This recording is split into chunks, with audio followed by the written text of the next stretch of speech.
E aí galera, beleza? Aqui quem está falando com vocês hoje é o professor Wagner Santos, aqui diretamente de Brasília, para conversar um pouquinho nesse nosso segundo pilar de como passar, de como ser aprovado no vestibular, para falar um pouquinho a respeito das correções de redação, como é que acontecem essas correções, para você que está acompanhando aí a nossa campanha de divulgação, deve ter se lembrado, né, de que naquele vídeo, naquela live em que tanto o professor Fernando quanto o professor Wagner Damasio conversavam com vocês, houve o lançamento de um desafio para que vocês enviassem redações para que a gente pudesse dar uma olhada. A gente entende perfeitamente que as redações são extremamente importantes, isso a gente sabe, mas muito importantes mesmo para a aprovação de vocês no vestibular, seja ele qual for, né? E principalmente se vocês estiverem conversando aí a respeito e pensando na prestação do Enem, a gente percebe a importância que a redação passa a ter a partir do momento em que os pesos podem ser alterados dependendo dos cursos que vocês querem e dos cursos que vocês pretendem.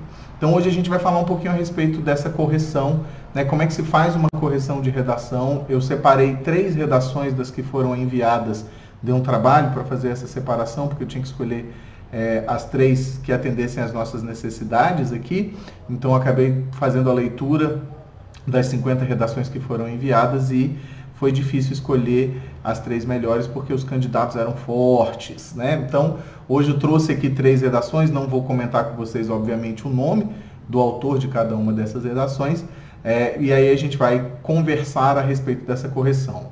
A correção de redação, na verdade, eu vivencio essa vida aí há uns bons 10 anos, para ser modestinho, assim, são 10 anos fazendo correção das bancas mais diversas que vocês possam imaginar, né?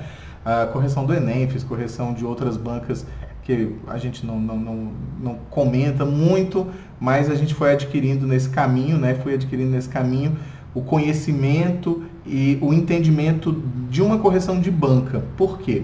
A gente entende muito claramente que a correção da banca ela é uma correção diferente daquilo que vocês vivenciam na escola. Não que a correção da escola de vocês seja uma correção ruim, mas os objetivos básicos de cada uma dessas correções é diferente, né? Os objetivos são diferentes. Então, é muito mais próximo da realidade de vocês a correção escolar, afinal de contas é o professor com o qual você tem contato, é aquele professor que você conversa, que está ali do seu lado para indicar quais são os seus erros, como é que vocês podem melhorá-los, acompanhe a sua evolução. Eu acho que essa é a principal característica de um corretor, que seja um corretor de escola, um professor corretor de escola, ele vai acompanhar a sua evolução. Quando sua redação bate lá na nossa mão na banca, a gente não tem aquela ideia se você melhorou, se você piorou, a gente só tem um texto.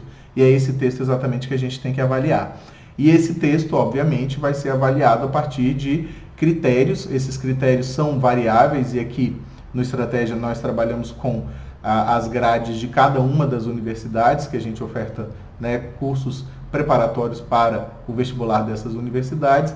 E aí a gente vai percebendo que ali muitas vezes vocês dão uma esbarrada porque ainda não conseguiram compreender completamente, não o texto muitas vezes, mas o que é esperado de vocês em uma banca de vestibular, né?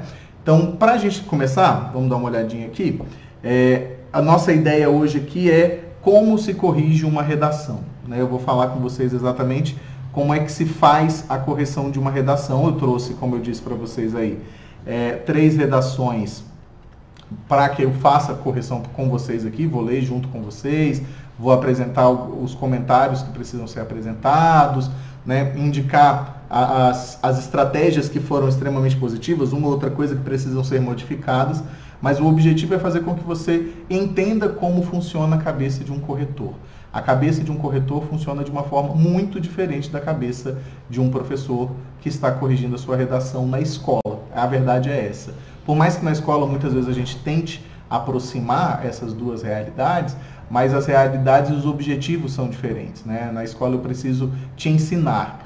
Quando eu vou para o exame eu preciso te avaliar. Então, basicamente, a nossa diferença aqui que eu queria comentar com vocês é exatamente a diferença existente entre o corretor, né? O corretor, e quando eu falo corretor, eu estou falando sobre os exames, né? Os exames vestibulares, e o professor, né? Não que nós, corretores, quando estamos, né, na nossa vida diária, não sejamos também professores. Inclusive, a maior parte das bancas, e essa é uma informação sempre muito importante para vocês, a maior parte das bancas só trabalha com pessoas que tenham graduação em linguística ou graduação em letras português, né? Porque, mesmo que às vezes a pessoa tenha um mestrado em linguística, se ela não for graduada, ela não pode fazer a maior parte das correções das bancas, incluindo aí o Enem.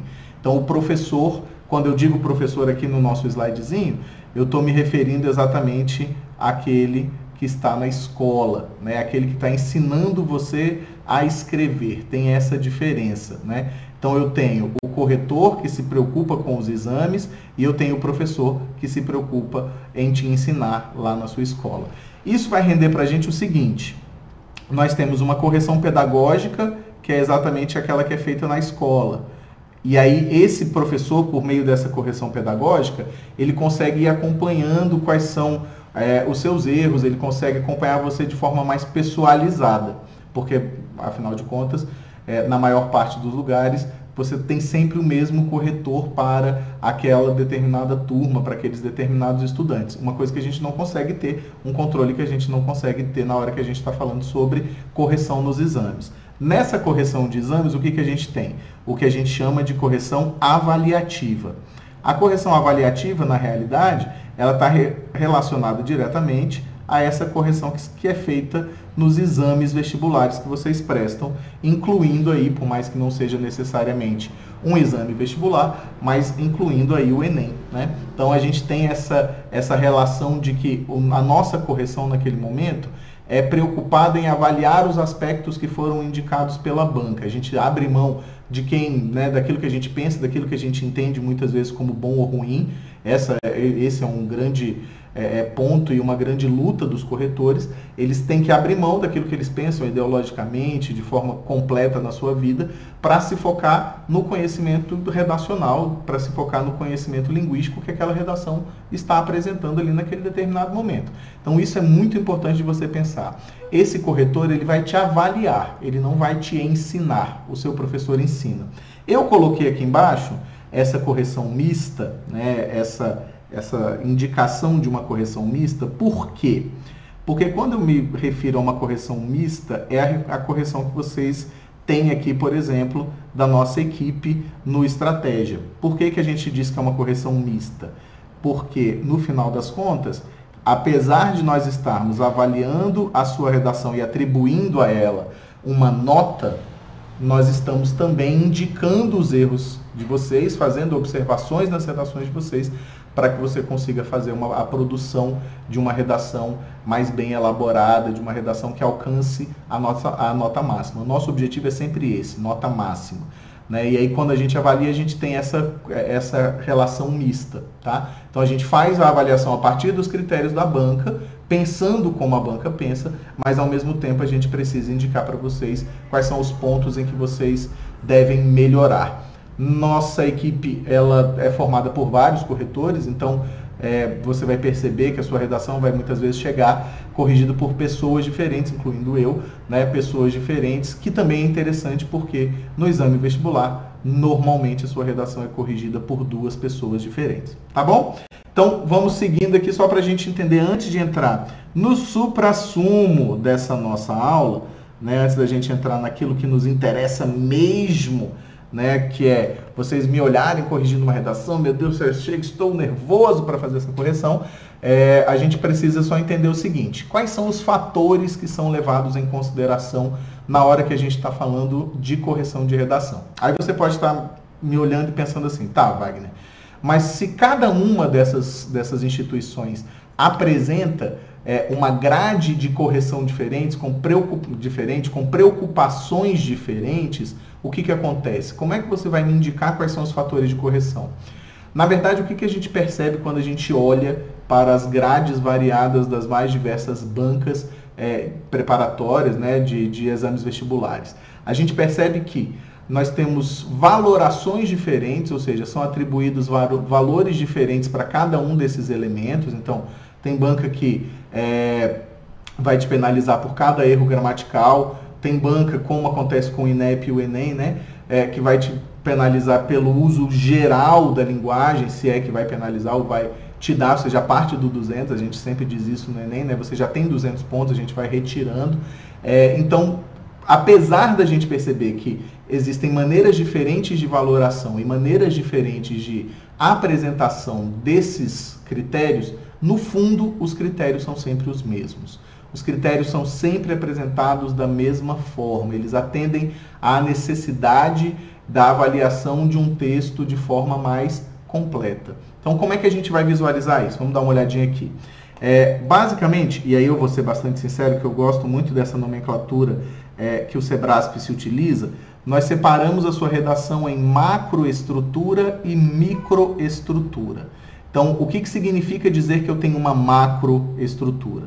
Quando eu penso em uma macroestrutura, eu vou dizer para vocês que dentro dessa macroestrutura está o conteúdo e o seu texto de forma mais subjetiva, digamos assim.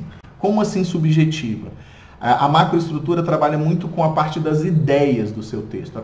Né? Assim, a gente analisa na macroestrutura se o seu argumento é pertinente, se o seu argumento não é pertinente, se ele apresenta um repertório, e aí já a gente vai falar um pouquinho sobre essa história do repertório, ainda que rapidamente, mas a gente vai avaliando os elementos que estão no seu texto de forma mais geral. Na microestrutura, que está aqui do ladinho, a gente vai apresentar os aspectos mais específicos do uso da língua portuguesa. Exatamente essa é a ideia. Aqui a gente tem os aspectos gerais, né? Na macroestrutura nós temos os aspectos gerais, na microestrutura os aspectos específicos da língua. Então, na macro, o que a gente vai ter? Argumento, lógico, que aqui a gente está pensando no texto mais cobrado de vocês, que é o texto argumentativo, ainda que não seja o texto dissertativo.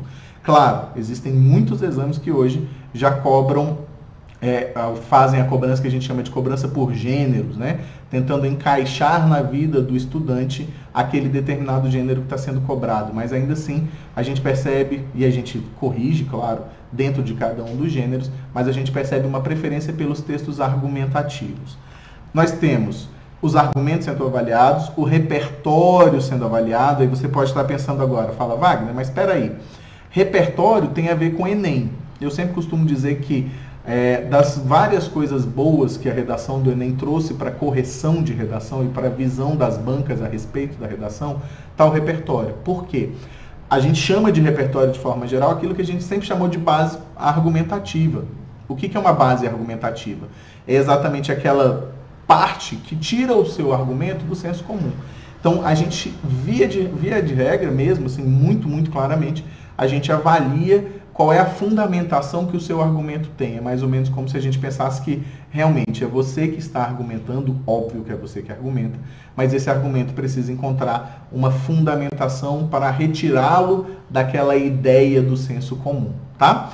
Então, a gente volta aqui para, né, voltando aqui para dar uma olhadinha, a gente vai analisar a progressividade, qual é o encadeamento das suas ideias, as partes do texto, ou seja, a sua introdução, se tem cara de introdução, se não tem cara de introdução, né? Se você argumenta na sua introdução, se você não argumenta, se você contextualizou ou não, a gente avalia tudo isso dentro desse processo de macroestrutura. A gente avalia também a coesão, que está relacionada tanto à coesão referencial quanto à coesão semântica, né? Que é aquela coesão, a referencial é a que a gente avalia se você repetiu ou não repetiu palavras, né? Se você usou os pronomes de forma correta para a retomada de ideias anteriores ou para a retomada de palavras anteriores. São as famosas ferramentas coesivas, né? Que vocês com certeza já ouviram falar. E para quem fica muito ligado no Enem, está lá na competência número 4. Tá? E aí a gente tem também o que a gente chama de coerência. A coerência, para quem não se lembra, é exatamente aquela relação de manutenção de uma ideia. Como assim manutenção de uma ideia? Seu texto tem uma espinha dorsal, ele tem uma linha de pensamento, ele defende uma determinada ideia e essas ideias precisam estar próximas. Eu não posso dizer que alguma coisa é positiva para em seguida dizer que não deve ser feita porque é negativa, por exemplo, tá?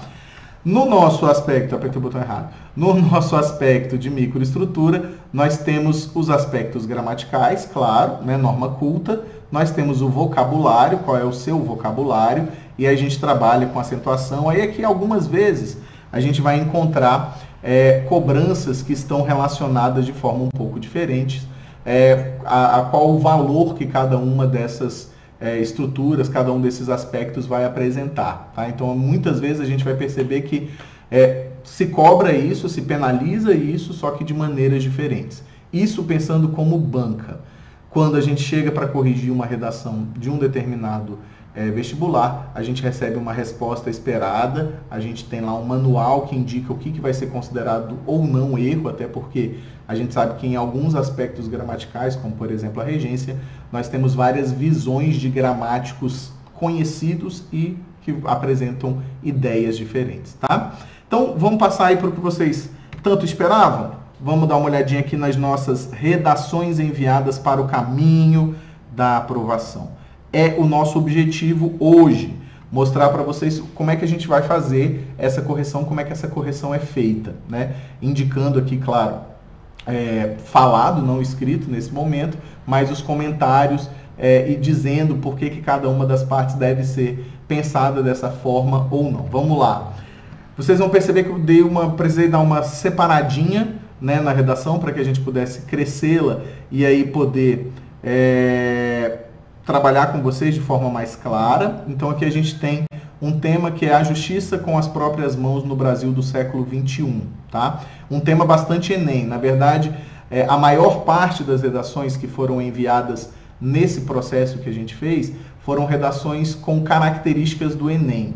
As pessoas não apresentaram para qual era o objetivo, porque afinal de contas era um desafio do envio dessa redação, um desafio super legal, mas a gente, pela estrutura, já pesca uma característica um pouco mais próxima do Enem, tá? Então vou analisar com vocês aqui essas redações. Vamos lá.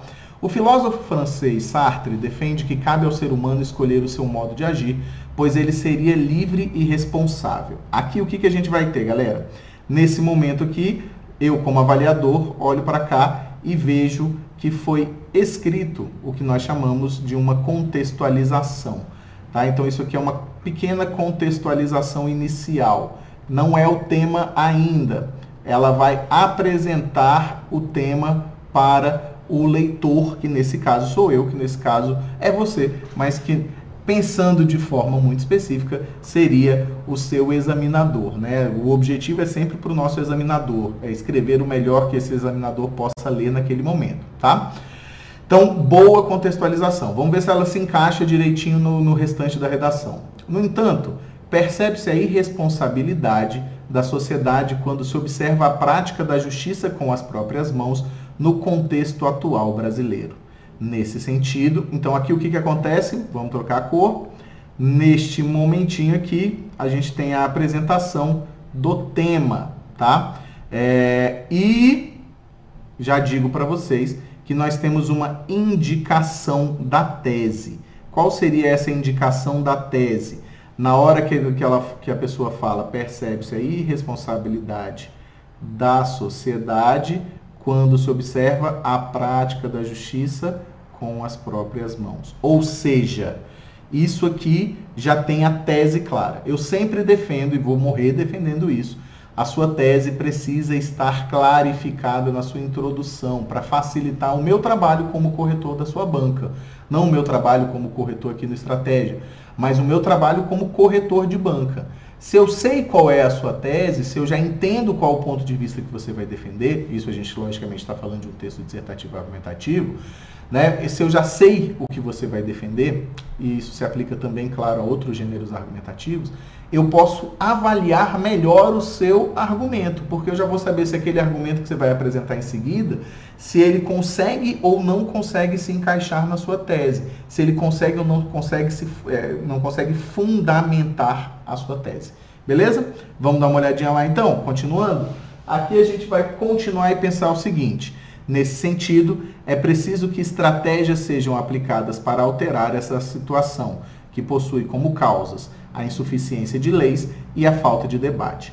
Essa partezinha final aqui, né, na hora que a gente encontra esses elementos que vêm logo após os dois pontos, ó, a insuficiência de leis é o argumento 1 e a falta de debate é o nosso argumento número 2, tá? Então, nesse caso aqui, a gente percebe uma indicação de necessidade de proposta. Essa indicação de necessidade de proposta é muito a cara do Enem, porque afinal de contas você vai problematizar para chegar lá no final e resolver o problema, e aí já se apresentam os dois argumentos, tá? Seguindo em frente, vamos lá. Em primeira análise, então aqui a gente tem um elemento de conexão, um elemento de apresentação. Não é exatamente um conectivo como a gente está acostumado, mas é um elemento que permite fluidez na leitura do seu texto. Indica, a gente chamou isso durante muito tempo de argumentação por enumeração, como se você fosse apresentando cada uma das partes, né? Então agora em primeiro lugar, em segundo lugar, então a gente tem ali uma apresentação assim, ó, vou apresentar o meu primeiro argumento, meu querido, fique atento a isso, tá? Então, pensando nisso, a gente tem, ó, em primeira análise, então aqui a gente tem um elemento conector, tá indo bem aqui até agora na nossa avaliação de coesão. A insuficiência legislativa mostra-se como um dos desafios à resolução do problema. O filósofo John Locke defende que as leis fizeram-se para os homens e não para as leis. Bonito isso, né? Ou seja, ao ser criada uma lei, é necessário que ela seja planejada para melhorar a vida das pessoas em sua aplicação. Todavia, quando se trata da atrocidade de fazer justiça por conta própria, a legislação não tem sido suficiente, uma vez que os linchamentos acontecem em grande número no país. Excelente, olha lá. Aqui, vou trocar só a corzinha aqui para a gente dar uma olhada nesta parte da redação. Eu tenho, ó, o filósofo até John Locke, né, do John Locke até as leis, eu tenho o que a gente chama de repertório, tá? Então, isso aqui é o nosso repertório, é o nosso rap, né? Repertório que vai servir para quê? Para fundamentar o que ela está querendo dizer. Então, o que ela, no caso, a pessoa, que eu não me recordo realmente se é uma menina ou um menino, né? Então, a gente tem aqui exatamente o quê? A relação de, ó, vou apresentar uma fundamentação filosófica para o que eu vou afirmar, tá? Vamos seguindo.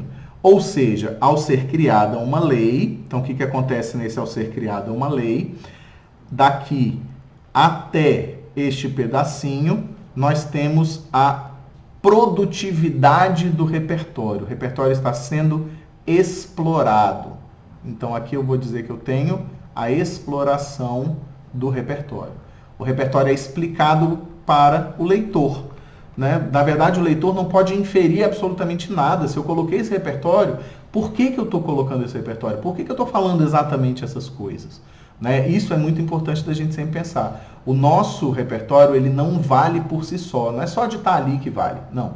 Ele precisa realmente apresentar uma relação com aquilo que eu estou afirmando. Tá? Todavia, vamos trocar novamente de cor aqui, todavia, quando se trata da atrocidade de fazer justiça por conta própria, uma retomada da tese, a legislação não tem sido suficiente, uma vez que os linchamentos acontecem em grande número no país. Então, aqui está o argumento do autor do texto. Então, você percebe que o argumento dele não é um repertório, que essa é uma coisa que muitas vezes vocês se confundem, tá?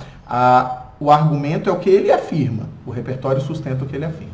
Beleza? Vamos voltar lá na nossa redação. Então, o que a gente vai ter? Olha só. Aqui, segundo parágrafo de argumentação. Além disso, eu particularmente não gosto muito de que se comece uma argumentação como a pessoa fez, né? Por uma enumeração e em seguida não apresente essa enumeração.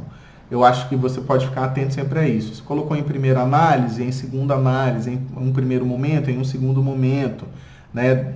Dá para fazer essa correlação, ela fica melhor quando ela segue a ordem lógica da matemática do 1, 2, 3, 4, 5, 6, 7, 8, 9, 10, né? Então, vale a pena você pensar nisso. Então, vamos lá. Além disso, outra dificuldade enfrentada é a questão do silenciamento. Aqui, agora, é o contrário. Lá o argumento aparece por último, aqui nós temos o argumento do autor. O argumento do autor que aparece nesse momento antes do repertório. A esse respeito, o filósofo Foucault defende que na sociedade pós-moderna, alguns temas são silenciados para que as estruturas de poder sejam mantidas, tá? Então, o que a gente vai ter aqui? Daqui até aqui, né? A gente pode incluir, lógico, o filósofo, mas só para ficar um pouquinho mais claro, nós temos o nosso repertório de sustentação. Então, se sustenta nesse momento o argumento que foi apresentado por meio desse repertório. É uma visão da obra do Foucault, ele nunca falou isso de forma extremamente explícita, mas é uma interpretação possível da obra do Foucault, né? E aí é lógico que a gente sabe que o conhecimento ele também é interpretado, tá?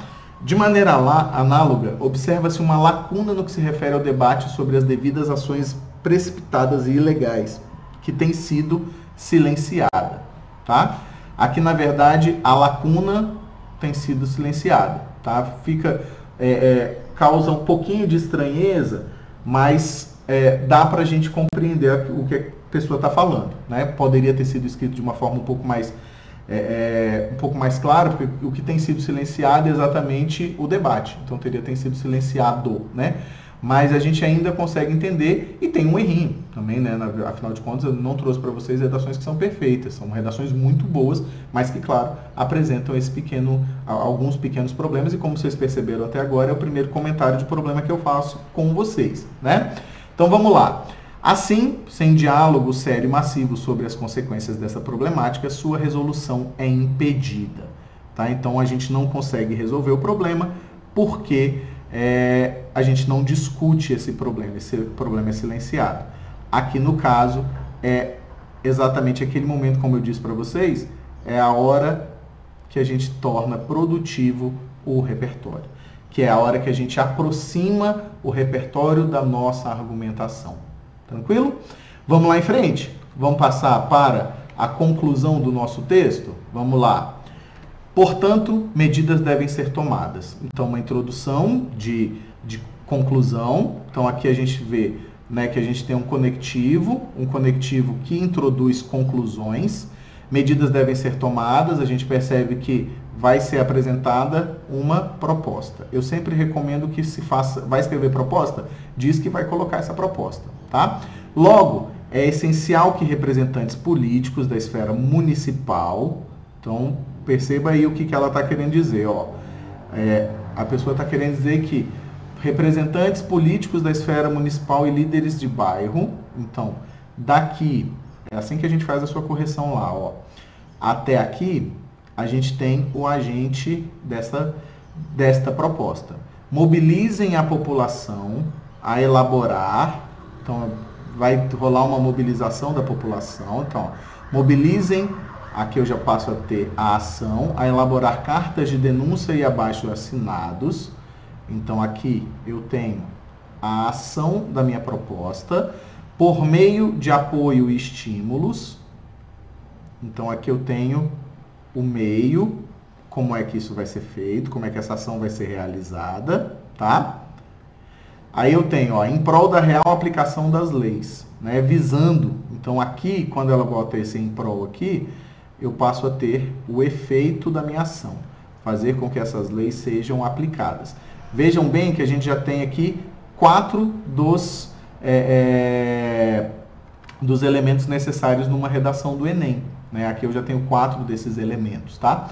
Por que eu tenho 4 desses elementos? Porque são 5 elementos que a gente sempre busca, né? Agente, ação, meio, modo, efeito e detalhamento, e até agora eu encontrei 4. Tá? Vamos ler o restinho aqui para ver se a gente encontra o resto, o detalhamento no caso. Tais documentos devem ser enviados ao site da Ouvidoria da Controladoria Geral da União, a fim de que o problema seja de conhecimento público e possa ser solucionado. Então, daqui até aqui, nós temos um detalhamento interessante. Essa proposta é ok, é uma proposta 200 para o Enem, tá? Então, seria isso que a gente ia avaliar. Então, o que eu tenho para avaliar dessa redação? Argumentação extremamente sustentada, muito boa, né? A gente percebe que ela traz 2 repertórios de peso, então a gente teria que fazer uma leitura para a nota 1000 um pouco mais detalhada com relação aos erros gramaticais, porque é assim que funciona no Enem. Uma redação para ser dada nota 1000, corações dói, tá? Assim, passa por vários e vários corretores para ver se nenhum erro passou, né, desapercebido. Então, eu diria para vocês que essa redação está entre 920 e 1000 pontos. É uma redação bastante boa para o Enem. Tranquilo? Vamos passar para a segunda redação. Ó. A Constituição Federal de 1988 assegura a todos o direito à preservação da integridade física. Contudo, fora do papel, aqui é aquela contextualizaçãozinha que eu comentei com vocês, né? Contudo, fora do papel, a realidade torpe, existe crescentes índices, aqui a gente tem um probleminha de acentuação, de ataques contra professores, como reflexo, aqui seria interessante uma vírgula, como reflexo de uma sociedade violenta. Esse óbice pode ser atribuído tanto à incompetência governamental quanto à crise de valores morais vigente. Então aqui eu tenho tese, né? A tese é exatamente daqui, ó, a realidade torpe, crise, né, de ataque contra professores, como reflexo de uma sociedade violenta. E aí aqui eu tenho os meus 2 argumentos, o argumento número 1 e o argumento número 2, tá? Então essa é aquela introdução, como eu disse para vocês, com muita cara de Enem, porque, né, quando já começa problematizando, o tema já é uma problematização, imediatamente aqui se liga um negócio e fala, Enem, Enem, Enem. Então, a menos que vocês me digam, não é do Enem, eu vou sempre imaginar que é do Enem, tá? Primordialmente, tem-se a noção, aquele nosso elemento conector inicial, tem-se a noção que aqui tem uma falta de uma preposição, de iniciativas públicas com o intuito de apaziguar o ambiente de aprendizado, é fator contribuinte para a continuidade do problema.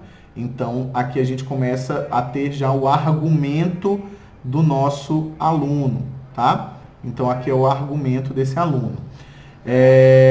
Isso porque o Estado é exponencial, exemplificador de conduta para a sua população. Interessante esse argumento, né? Sob essa lógica, negligenciar a insegurança gerada pela cultura da agressividade é o mesmo que naturalizá-la. Olha só que interessante. Desse modo, fica evidente a semelhança entre o panorama atual e o conceito estado patológico, isso é, distante do seu progresso, difundido por Emile Durkheim. Aqui, eu diria para vocês o seguinte, eu tenho o argumento está ok, eu tenho o repertório está ok, só não tenho o quê?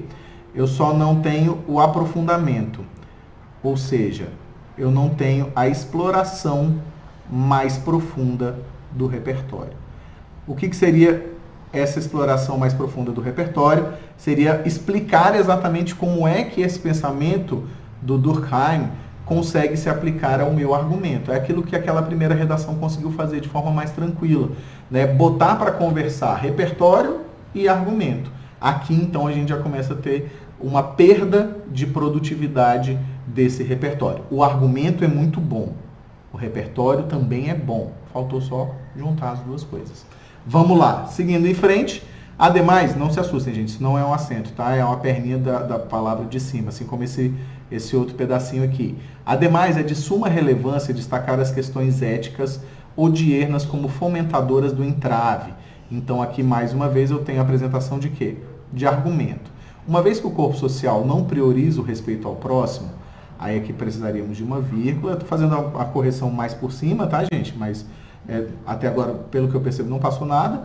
Torna-se inevitável a formação de gerações truculentas. Sendo assim, a comunidade se afasta cada vez mais do bem-estar social pontuado na Declaração Universal dos Direitos Humanos. Logo, é indubitável, o pessoal gosta de umas palavras bonitas, né?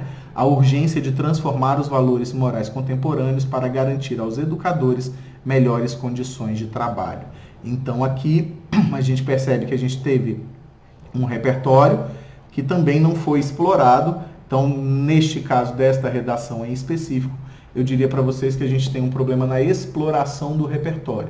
Isso renderia problemas na competência número 2 e na competência número 3, por conta da autoria que se perde um pouco quando não há uma conexão entre as ideias. Até esse momento, nós temos essa redação chegando a 880, caso a proposta de intervenção esteja completa, que é o que a gente vai ver agora. Infere-se, portanto, que a incumbência do governo, então, ó, o governo é o agente, atuar a favor da suavização em questão. Tá, então ele apresenta um agente genérico e aqui agora ele vai apresentar o agente de verdade. Ó. Nesse sentido, o Ministério da Educação, sempre lembrem das letras maiúsculas, é sempre importante, deve cooperar com a Secretaria Nacional de Assistência Social e o Sindicato de Professores. Então aqui eu tenho que a cooperação é a nossa ação, a fim de garantir a segurança dos docentes. Aqui seria o efeito, né, apresentado aqui pela nossa proposta. Para isso, mensalmente, assistentes sociais visitarão escolas públicas e privadas, então eu tenho mais um agente, né, que vai desempenhar essas funções aqui, debatendo acerca da cultura da violência por 2 horas. Então aqui eu tenho o meio,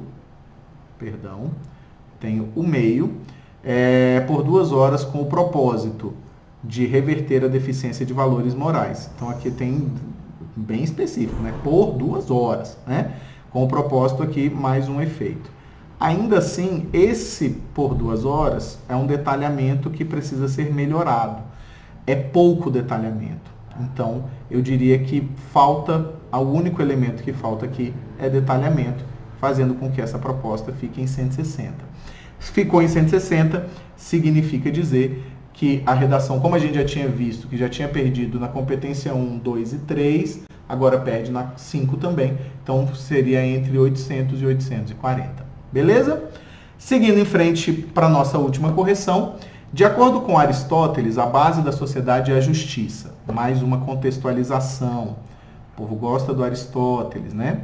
Também é um filósofo baita importante, né? Assim, o Fernando que o diga. A base da sociedade é a justiça. Entretanto, o contexto do Brasil do século XXI contraria-o, uma vez que a violência contra o professor demonstra-se, né, como uma questão de injustiça. Olha a tese aqui, ó. A violência contra o professor é uma injustiça, o que desestrutura a base da sociedade brasileira. Não precisava dessa letra maiúscula aqui, tá? Nesse contexto, percebe-se a configuração de um grave problema de contornos específicos, em virtude de uma precária formação familiar, argumento 1, e da sensação de impunidade instalada no país, argumento 2. Tenho tese e tenho contextualização. Muito bem. Em uma primeira análise, olha lá, aquele conectivo que eu falei para vocês que vira e mexe aparece na nossa vida aí, ó. Em uma primeira análise, a má formação das famílias mostra-se como um dos desafios à resolução do problema. De acordo com o sociólogo, eu não consigo ler esse nome, mas eu acho que é Talcott Parson, a família é uma máquina que produz personalidades humanas. Aqui o que a gente tem? Repertório. Vamos ver como é que ela explora, né? Essa pessoa explora.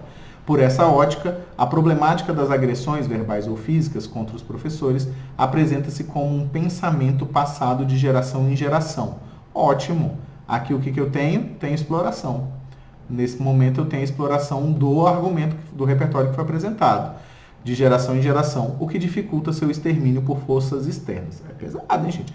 Já que o problema encontra-se dentro das casas das pessoas brasileiras, tá? Mas não precisa desse B desse jeito. E estende-se por uma longa linha do tempo, o que demonstra que esse problema é reflexo de uma sociedade violenta. Beleza, bom argumento.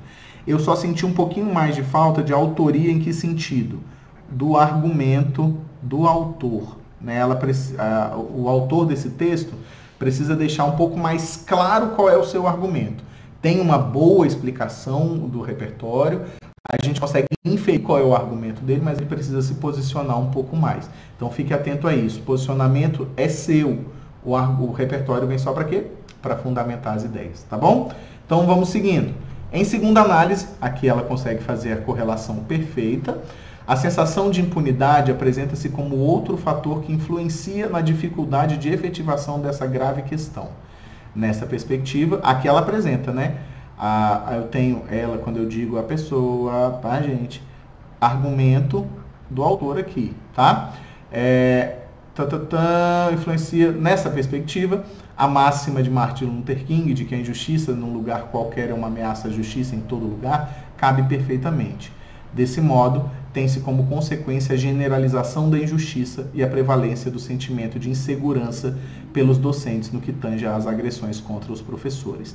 Então aqui, o que a gente vai pensar? Eu tenho uma melhor aproximação do repertório, uma melhor explicação desse repertório com relação ao argumento, mas ainda assim eles precisam se unir mais, né? Estar mais próximos. Sempre que apresentou repertório, você precisa colocá-lo para conversar com quem? Com o seu argumento. Então vamos lá.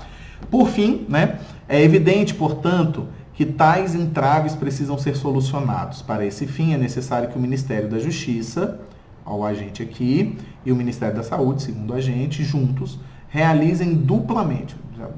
Não precisa desse duplamente, né? Porque isso já é junto, né? Tá, vamos deixar passar aqui nesse momentinho.